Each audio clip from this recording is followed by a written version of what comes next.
Bueno, esta es la portada del Prado, parece mentira, ¿verdad? Es un festival digital que va a tener lugar en noviembre, pero que nos habla también mucho de cómo cambian las cosas, ¿no? No es lo primero que nos viene a la mente, ¿no? Cuando vemos el Prado. Voy a poner una cosita, algo más Prado, realmente. Por ejemplo, podemos poner a Rosales, o bueno, esto es parte de... Esto es bastante Prado. Además, Borja aquí tiene que ver.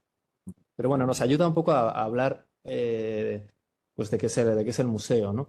Cuando me incorporo al museo, yo al Museo del Prado, llevamos tanto tiempo, Bernardo también, que al final ya para nosotros es el museo, ¿no? Como si no hubiera museos en el mundo, pero es lo que tenemos, todos nos miramos al ombligo. Y nada, pues empecé en comunicación y con prácticamente desde el comienzo de las redes sociales.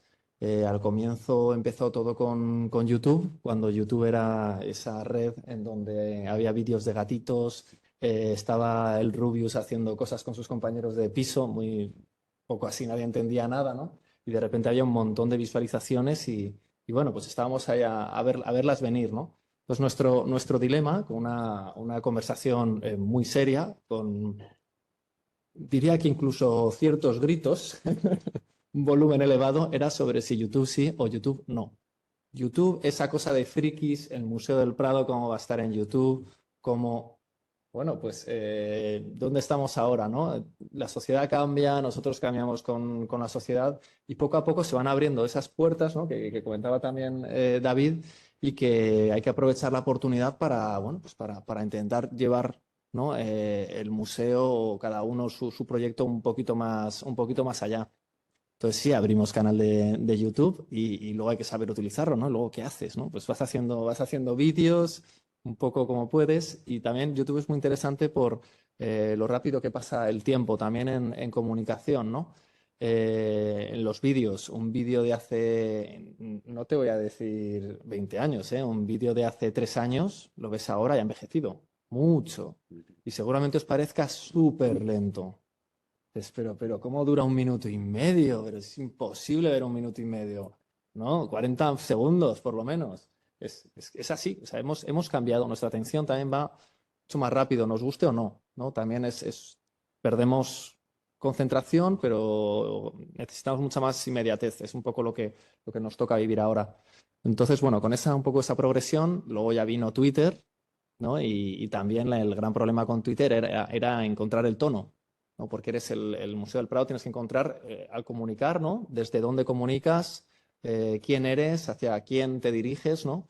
Y ahí otro de los grandes debates fue, es que ahora parece todo como muy ridículo, pero es así, fue cómo hablamos al público, de tú o de usted, en Twitter. O sea, ahí estamos, y fue hace poco.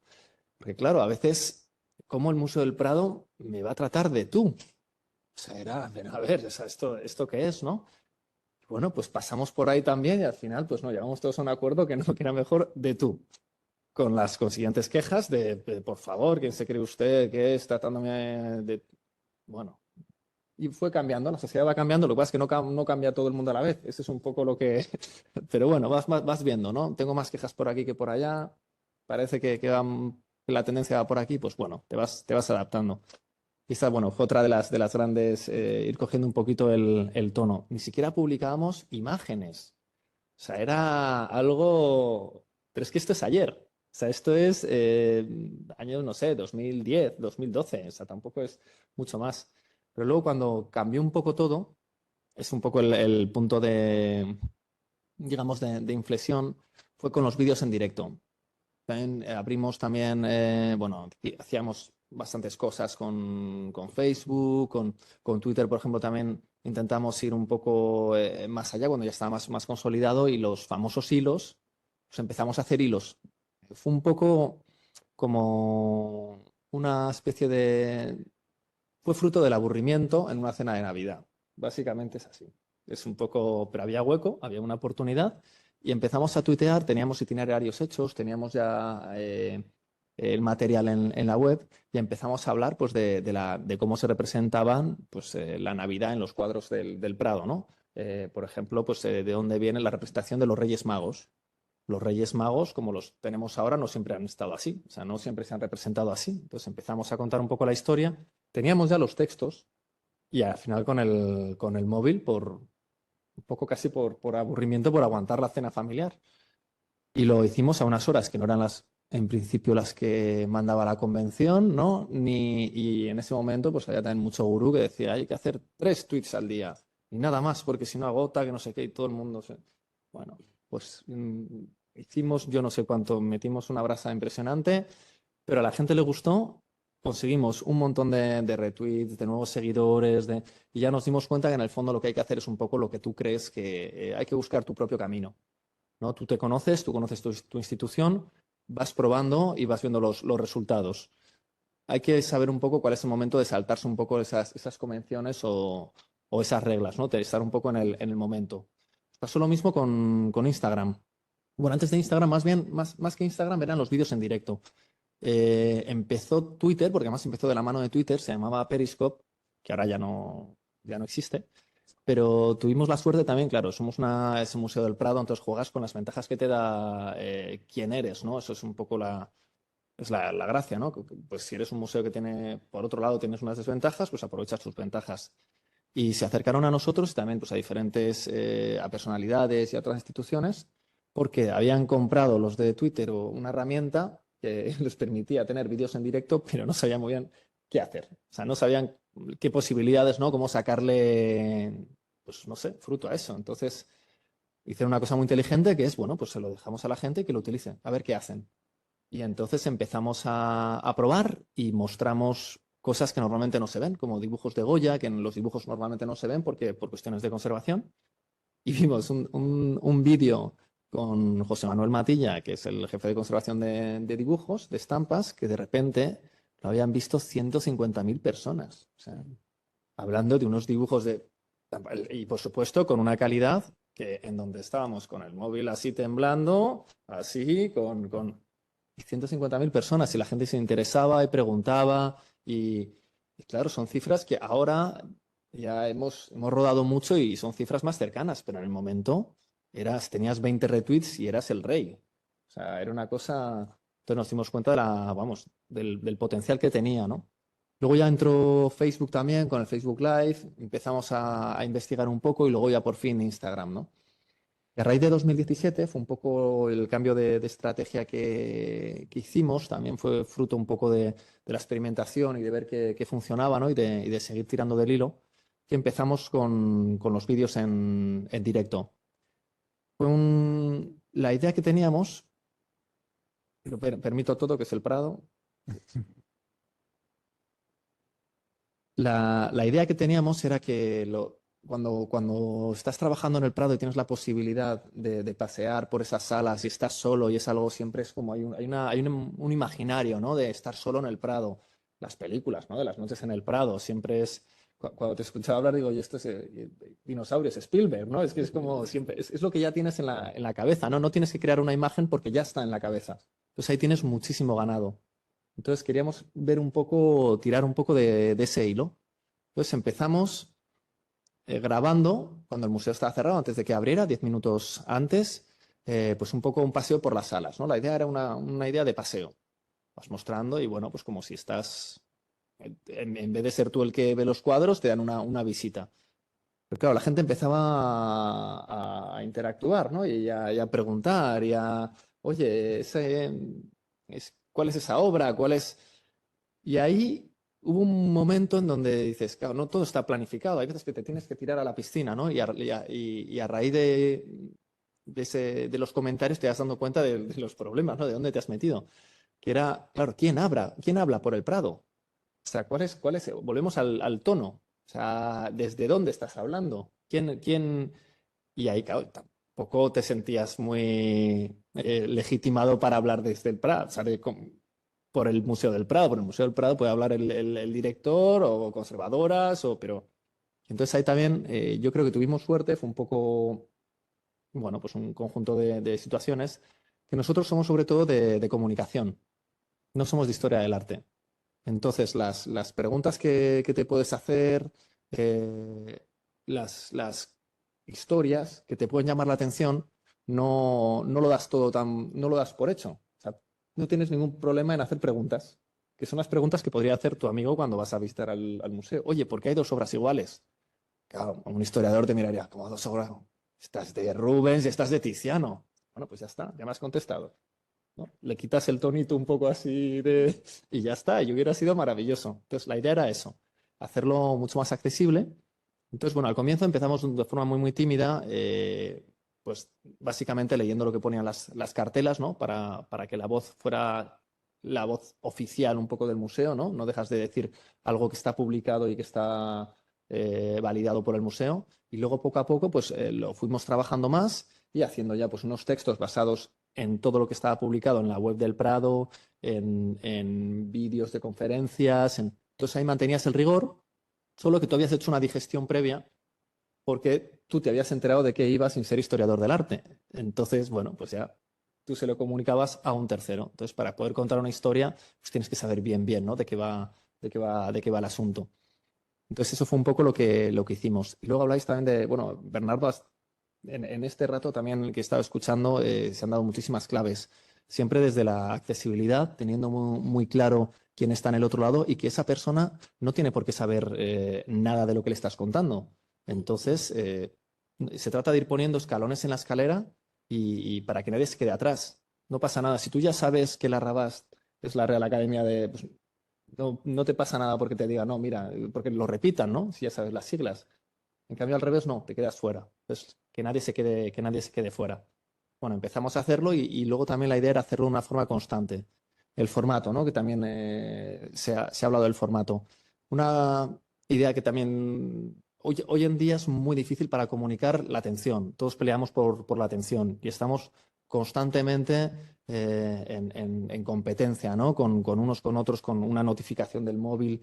Entonces, hay que buscar algo que te haga salirte de esa competencia y que te haga entrar en la cotidianidad. Tú en tu cotidianidad no peleas. Tú te levantas por la mañana, tú tienes tu rutina. Tu rutina no es difícil cambiar las rutinas, ¿no? Tú vas, coges el café y si estás acostumbrado a leer un periódico, lo vas a leer. No vas a decir, a ver, ¿qué periódico leo hoy? No. Tú vas a ir o vas a escuchar un podcast y dices, a ver, ¿hoy cuál? Bueno, sí, pero entre los cuatro que ya sabes, ¿no? Entonces la idea era eso. Es como, ¿cuándo es el telediario? Ya lo sabes, no tienes que buscarlo, no tienes que mirar a ver, a las 3, no. Pues nosotros la idea era lo mismo, hacerlo siempre a la misma hora, todos los días. De lunes a viernes, de 10 menos 10 a 10 minutos. Y luego, sí que es cierto que hemos visto, conforme todo esto ha ido evolucionando, llevamos pues 6 años, nos hemos hecho más de 1000 vídeos, y luego se crea una relación con el público, ¿no? Con una comunidad, te va escribiendo, tú respondes, se va humanizando todo muchísimo y es algo que realmente se va creando una especie de camino, ¿no? Que conjunto, en donde todos, la institución también, va aprendiendo y va mejorando. Porque luego muchas de las respuestas y de los comentarios que hemos recibido en redes sociales han hecho que la institución sea mejor. Por ejemplo, hemos cambiado cartelas, hemos cambiado información que hay en la web de usuarios que nos dicen, oye, esto yo creo que está mal, oye. Entonces es una cosa constante. También hemos cambiado la forma de hacer, de acercarnos a ciertas obras, o hemos invitado a ciertos pues expertos, no hablar de una cosa particular, de cierta obra. También hay, por ejemplo, volvemos a lo de antes, contar las historias. No siempre se cuenta la misma historia. Entonces hablamos, sí, hablamos de historia del arte, pero hablamos también de botánica. Hablamos también, ahora mismo estaba cerrando una gestión con un cirujano plástico que va a hablar pues, de deformidades y tal en los cuadros. Pues ahí tenemos una casa real que, bueno, pues tiene algo de eso.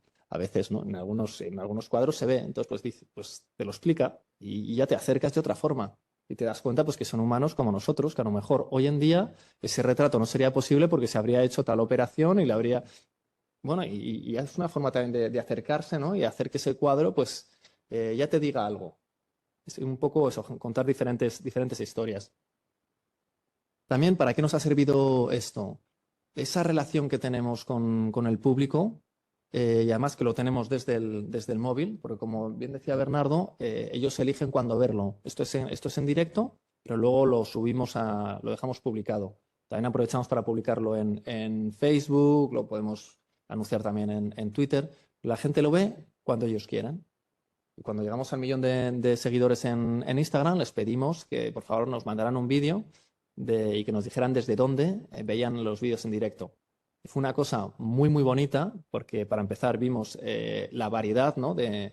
Pues que cada uno es diferente, ¿no? En el fondo somos todos iguales, pero todos diferentes. Y entonces pues había gente que lo veía en el metro, había otros que lo veían planchando, otros mientras estaban trabajando en casa, otros cocinando y En la obra. unos en la obra, haciendo una obra y con el vídeo al lado, ahí con las paletas y tal. Pues es algo que te estimula y que a la vez te ayuda a centrar un poco más el mensaje y a intentar hacerlo cada vez más amplio, porque había muchísima gente de América Latina, que claro, también tienes que tener en cuenta que si hablas, por ejemplo, de Godoy, pues tienes que explicar quién es, que no es, para nosotros es más evidente, no lo es. Bueno, tampoco es tan evidente, pero de mitología o de religión o de, ¿no? Pues ahí mi abuela veía a un señor con barba mayor con unas llaves y decía San Pedro.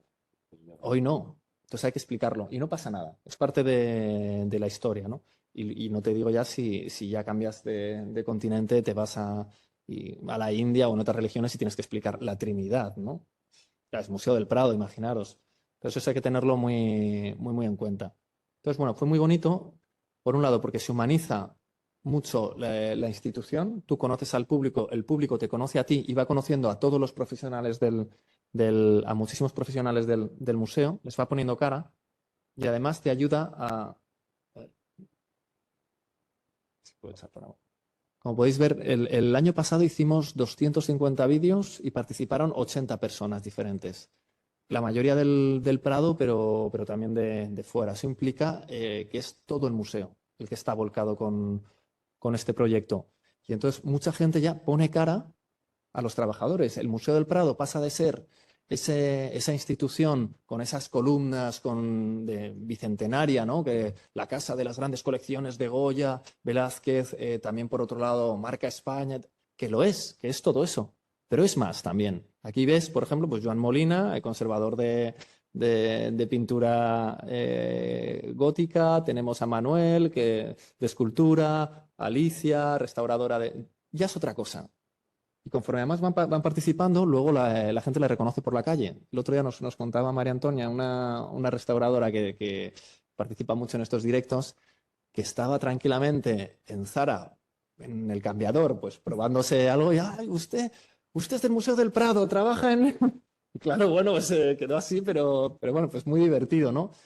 Pero eso está muy bien, porque eso hace que humaniza muchísimo el Museo del Prado, porque ya es una señora en el probador, o sea, es ya más humano que, ¿no? Y a la vez crea una comunidad también a nivel interno para nosotros que es muy importante. Eso da un buen ambiente, hace que todo el mundo se sienta mucho más reconocido, ¿no? Y Se es ha hecho parte de esta la... mañana, creo, perdón. Esta mañana ha salido el. Por fin alguien me ha dicho que había explicado a qué me dedicaba. Bueno, pues nos han contado conservadores del Prado que ya cercanos a jubilarse, al verles en Instagram, su familia les ha dicho: por fin sé a qué te dedicas. Porque te he visto en los vídeos de Instagram. Llevo toda la vida conservando obras en el Prado y ahora, pues sí, por Pues el eso vídeo, es. ¿no? Eso es explicarlo y que te lo explique Mm. alguien, una cara, ¿no? Es sobre todo humanizarlo, hacerlo más accesible, siempre es más fácil. Si te lo explica contando una historia, todavía mejor, ¿no? Siempre se nos queda todo, los datos y todo más si es a través de una historia. Pues eso es muy importante. Y luego con las redes, ¿cómo hacemos? Bueno, después de Instagram, que al final es lo que ha vertebrado un poco nuestra estrategia en redes, porque como es un vídeo diario, tenemos que tener un Google Calendar con todo el año cubierto, lo tenemos muy trabajado, tenemos muchos textos ya preparados. Y una cosa también que solemos hacer, aparte, al comienzo teníamos que preparar nosotros todo, ir a los conservadores o a los expertos a que nos dijeran, oye, ¿no te importaría hacer un vídeo? Ahora son ellos los que vienen, los que se interesan y se han descubierto que esto es una vía de comunicación también para ellos. Y luego también nos ayuda a tenerlo todo muy, muy preparado para luego hacer lo que nos dé la gana. A ver, vamos a explicarlo, ¿no? Es para poder improvisar un poco más. O sea, se trata de tenerlo todo muy, muy preparado para luego tú sentirte cómodo para tomar una decisión en el último momento y decir si quieres hablar de este tema o no, mejor voy a hablar de este otro, aunque estaba preparado este tema. ¿Pero por qué? Porque te encuentras cómodo, ya has hecho la tarea. O sea, ya está todo a un nivel que puedes tomar este tipo de decisiones porque sea más oportuno o tiene esa flexibilidad que te va a permitir que luego el mensaje pues, sea más espontáneo y que cale más, ¿no? Porque en el fondo aquí también se comunica muy bien cuando te apetece comunicar algo, ¿no? Cuando acabas de ver una tienda nueva, un restaurante nuevo, un amigo te ha llevado a un bar y te ha encantado, tú le quieres llevar a alguien a ese bar. Espera, que te voy a llevar yo a este restaurante, ¿no? Y puedo llevarte a este, que lo conozco que está bien, que he ido varias veces y lo tengo preparado, o a este que, mira, es que me han llevado ayer, que te voy a llevar a este. Ya sé que íbamos a hablar de esto, pero no, voy a hablar de esta otra cosa porque hoy me apetece hablar de Velázquez. No me apetece hablar de Murillo. Murillo lo haré bien, pero quiero hablar de Velázquez. Y eso se nota. Entonces eso también lo intentamos hacer. Y luego después de, como digo, esto es un poco lo que vertebra la comunicación así un poco más en digital del Prado. Y luego pues surgió otra oportunidad de esas que, bueno, pues tienes que ir hacia adelante, ¿no?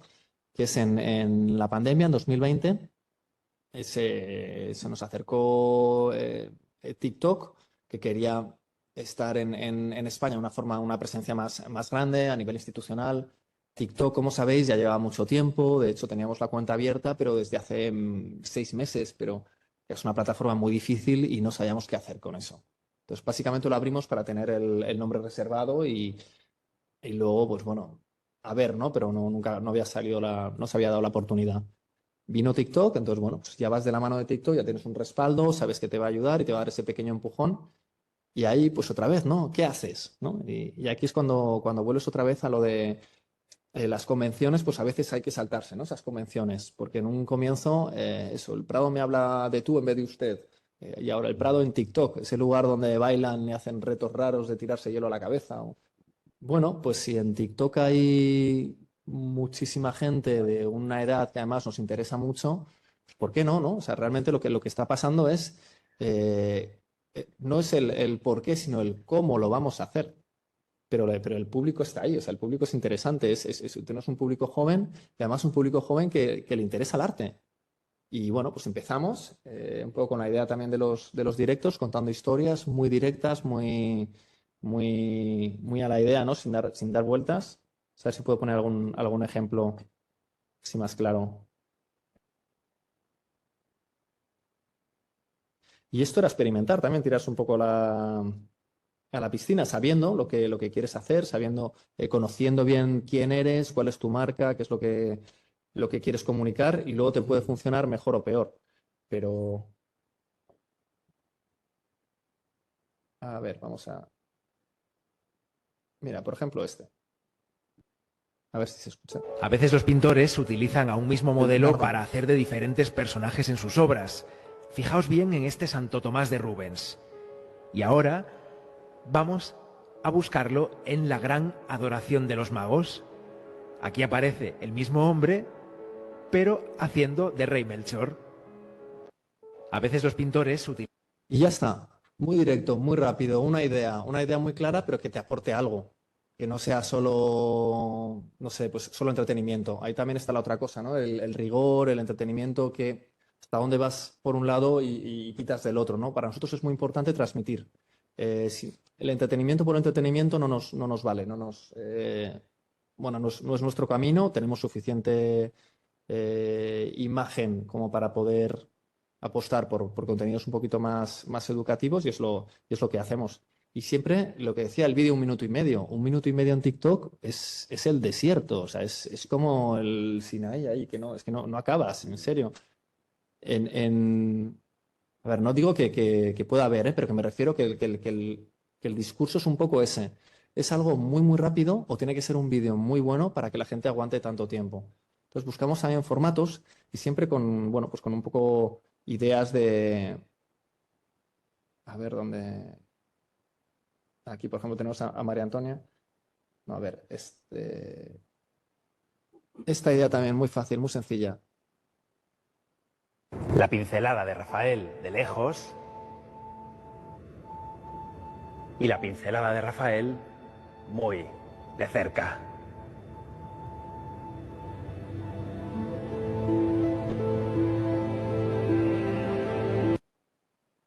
Habéis visto, es algo muy sencillo. Esto es Barrio Sésamo, cerca a lejos. Es algo que además, como lo tenemos tan claro, es lo que decía antes de las imágenes, ¿no? Lo del dinosaurio.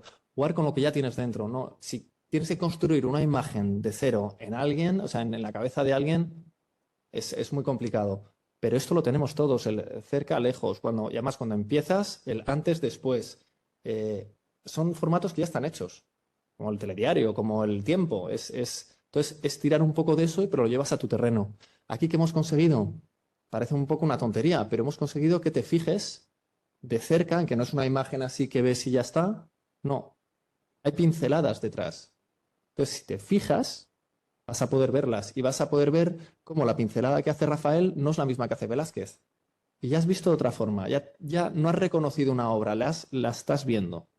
Eso es muy importante y es muy fácil. Y luego además, aquí te metes con el algoritmo de TikTok. A TikTok le encanta que veas el vídeo entero. Como son 10 segundos, lo ves fácil entero, incluso lo ves varias veces porque te da cosa como que se va a meter dentro del ojo, a ver si va a romper el, ¿no? Y entonces TikTok interpreta que ese vídeo va a funcionar muy bien y le va a dar mucha más difusión. Entonces juegas también con la parte del algoritmo. También otra cosa, con esto la parte técnica. A nosotros nos ha pasado también, además siendo el Museo del Prado, ¿no? Eso, lo de saltarse también las convenciones. En principio tendríamos que hacer unos vídeos de una calidad suprema, ¿no? Técnicamente espectaculares. Y yo creo que son buenos vídeos, pero la calidad técnica no lo es. Te tiembla la mano, es algo mucho más espontáneo, pero eso no quiere decir que sea mal vídeo. Es un vídeo muy bueno porque es un vídeo que tiene espontaneidad, tiene realidad, es auténtico y está hecho para este formato. Los vídeos en TikTok que están muy producidos, que tienen mucho marketing, los pasas directamente. Es como cuando ves un anuncio, cambias de canal, es igual, porque no sé el lenguaje. Y lo que atrae es lo auténtico, el ver a la gente, ver que es gente como tú, ver que eso podría suceder, que es más espontáneo. Entonces, por eso nos funciona muy bien también este tipo de vídeos. Y lo hacemos también con las intervenciones de la gente. Intentamos siempre dejar como, no tomas falsas, pero algo un poco parecido. Había uno, bueno, a ver si, bueno, luego lo veo. Y luego finalmente también, hablando de aprovechar las oportunidades, tener esa flexibilidad, o sea, crear todo, ¿no? Trabajarlo mucho, tenerlo muy preparado por si, por si surge, ¿no? Esa magia que a veces hay, ¿no? En comunicación. Aquí, por ejemplo, This is my favorite painting in the whole world. It inspired me, and it's the one that I am so happy to see. This is my favorite painting. pues esto, que no dura nada, realmente está orquestado de una forma mucho más complicada, un tanto maquiavélica, pero está muy bien pensado. Tim Burton iba a venir a Madrid y normalmente cuando se dan estas visitas, pues a veces se hacen a museo cerrado, a veces no, y a veces simplemente por una cuestión de funcionamiento del flujo del propio museo, ¿no? O sea, si tienes ahí pues alguien muy famoso puede hacer que pues llegar a ser un peligro para las obras. Entonces, bueno, venía Tim Burton y entonces se pusieron en contacto con el museo y normalmente en estas ocasiones se les suele poner pues una guía o una profesora o un profesor que les explica el museo y ya está. Y luego, claro, si luego tú le quieres pedir hacer un vídeo para redes sociales, ya es difícil. Suelen decir que no, porque van a relajarse, están tranquilos. Entonces, Carlos Chaguaceda, que es el jefe de comunicación del Museo del Prado, que se la sabe todas, pues dijo, bueno, ¿por qué no? ¿Por qué la visita no la hacéis vosotros ya directamente desde redes? Y entonces lo haces como con los directos, de una forma tranquila, más accesible, y vas teniendo esa relación con él. Y como además le estás haciendo la visita, pues luego él está en deuda. Ahí es una cosa también muy humana, ¿no? Muy de, pues tú me das, pues yo te doy. Y entonces, en un momento dado, llegamos al Jardín de las Delicias y entonces pudimos veros que se emocionó de verdad. Era espontáneo, era su obra preferida y no la había visto nunca. Pero de pequeño había tenido que hacer una obra en el colegio sobre el Jardín de las Delicias del Bosco y desde entonces la tenía en la cabeza. Y esta era la primera vez que iba a verlo. Pues cuando vimos su reacción, ahí fue eso, flexibilidad, estar un poco rápido Y le pedimos, oye, ¿puedes repetir esa frase simplemente para las redes sociales? Y como estaba encantado, sí, sí, claro. Lo grabamos con el móvil así. Podéis ver, no tienes a la luz, pero da igual. Es Tim Burton emocionado de verdad ante una obra que le ha influido muchísimo y que todo el mundo puede conectar. Ya está, o sea, tienes la imagen. No hace falta esa calidad técnica. Y luego la rapidez y la flexibilidad. Enseguida, mientras seguíamos la visita, mandar por WhatsApp a Bernardo. Bernardo lo sube, se llama a la televisión y esto está aquí, pero está aquí, pero está en el telediario de la 1. Y esto está aquí, pero están zapeando. Y luego está en... Claro, esto también es como el cebo casi, ¿no? O sea, no es solo... Toda la comunicación es 360, ¿no? Antes que decías. Es así, esto es una excusa que te vale para luego también ir tirando ganchos para otro tipo de medios, ¿no? Y además la noticia llama noticia, si una noticia sale en un canal, luego se interesan los medios, luego llama a otro, oye, que he visto esto. Entonces eso también solemos jugar bastante, ¿no? Crear también esas situaciones para que pueda surgir o no, no siempre surge. Eso también, hemos tenido pues también algún fallo y bueno, es parte un poco de la, a veces hay magia y a veces no. Y nada, y un poco eso, lo que quería hablar, sobre todo resumiendo, es que el Museo del Prado... Se ha ido ya a quitarlo por si acaso, que no sabemos lo que va a salir. Entonces el Prado, ¿qué es esto? Porque el Prado es esto, ¿no? Tenemos ahora una exposición muy, muy interesante, El espejo perdido, Judíos y conversos, pero que para el público general quizá puede ser también un poco dura, pero el Prado es mucho más también. Y se trata de que esto, que a nosotros nos resulte tan interesante y que sepamos llevarlo y trasladarlo al resto, ¿no? de la gente. Y eso es un poco el reto en el que estamos cada día y que la verdad es que tenemos mucha suerte porque nuestros compañeros del museo pues, han entendido que es algo de todos, no solo del Departamento de Comunicación, sino de toda la institución. Y nada, pues muchísimas gracias.